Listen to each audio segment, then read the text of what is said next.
નમસ્કાર, શો ટાઈમમાં આપનું સ્વાગત છે। ભાવનગરના મામાકોઠા રોડ પર આવેલ એક મકાનમાં આગની ઘટના બનતા ફાયર વિભાગની ટીમ બનાવ સ્થળે પહોંચી હતી અને આગ બુઝાવી હતી।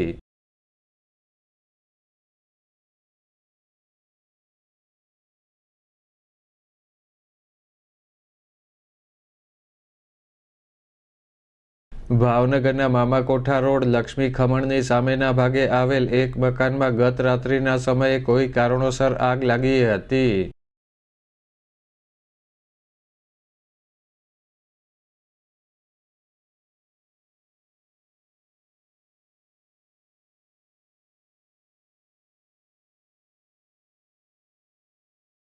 આગની આ ઘટના અંગે અર્જુનભાઈ મકવાણાએ જાણ કરતા ફાયર વિભાગની ટીમ બનાવ સ્થળે પહોંચી હતી અને પાણીનો છંટકાવ કરી આગ બુઝાવી હતી।